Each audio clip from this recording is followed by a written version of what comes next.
केला बेचने वाली चुड़ैल।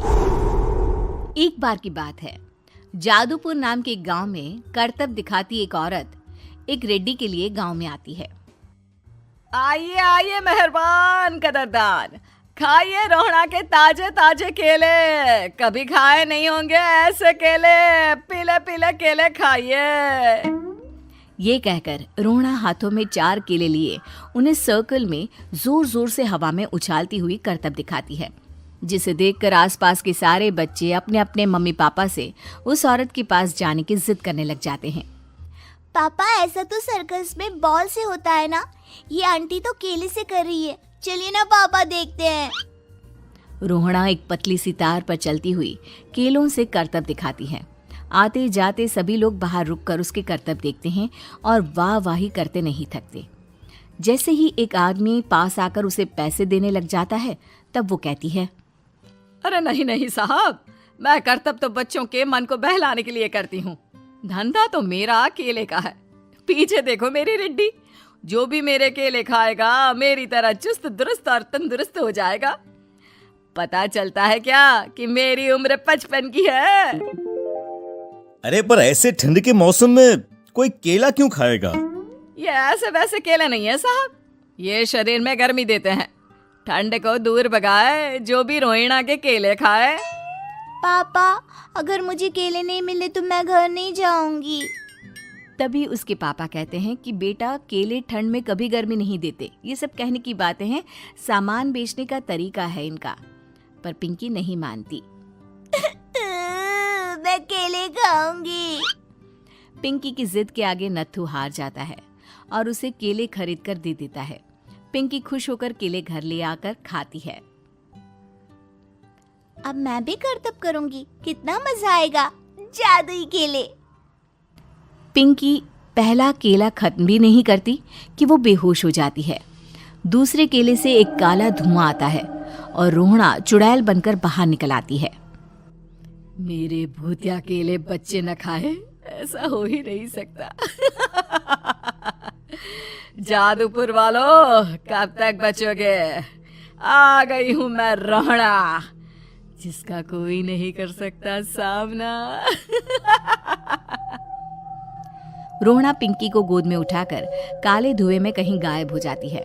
शाम के वक्त नत्थू घर लौटता है और पिंकी को घर में ना पाकर उसकी माँ से कहता है, माँ पिंकी कहाँ है?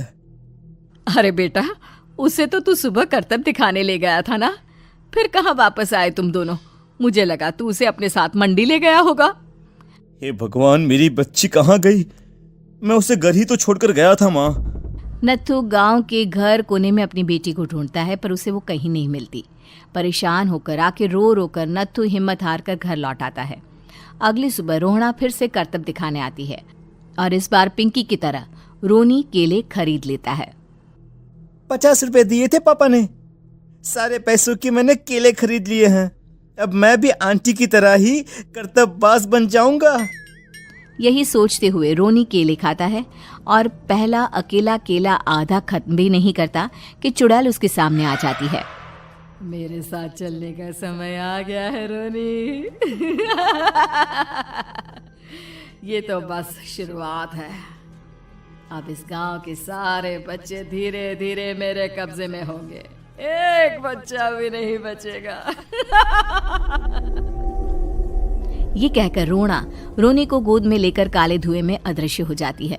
इसके बाद हर रोज गांव में से कोई ना कोई बच्चा गायब होता, पर ऐसा क्यों हो रहा है किसी को भी समझ में नहीं आ पा रहा था। रोज की तरह अपनी बेटी पिंकी की तलाश में नत्थू गांव के एक तालाब के पास बैठा रो रहा था। कहाँ गई मेरी पिंकी? शकुंतला के जाने के बाद एक वही तो मेरा सहारा थी। अरे उसकी आत्मा कोस रही होगी मुझे कि मैं अपनी बच्ची को संभाल भी नहीं पाया। नत्थू ये कहता हुआ रो ही रहा था कि तभी तालाब में से उसे शकुंतला की आवाज सुनाई देती है। कहाँ थी तुम शकुंतला? हमारी बच्ची और सारे गायब हुए बच्चे रोहड़ा के कब्जे में हैं। वो बच्चों को जो केले देती है उससे बच्चे बेहोश हो जाते हैं और उसके कब्जे में आ जाते हैं और वो उन्हें ले जाकर काली दुनिया में ले जाती है। पर वो ऐसा क्यों कर रही है? ये मैं नहीं जानती, पर उस दुनिया का रास्ता मैं आपको बता सकती हूँ। जहां ये नदी खत्म होती है वहां एक केले का पेड़ है, उसके नीचे एक दरवाजा है, वहीं से रास्ता जाता है उस दुनिया का। ये कहकर शकुंतला की आत्मा गायब हो जाती है। गांव के सभी लोग झुंड बनाकर उसी रास्ते से काली दुनिया में चले जाते हैं और वहां देखते हैं कि सारे बच्चे वहां काम कर रहे थे। पापा मुझे ले चलो यहाँ से। पापा पापा। सभी बच्चे अपने मम्मी पापा से लिपट जाते हैं। तो तुम लोग यहाँ तक आ गए? क्यों हमारे बच्चों को पकड़ लिया तूने? तुझे शिकार ही बनाना है तो ले, हम सब आ गए हैं, हमें खा ले।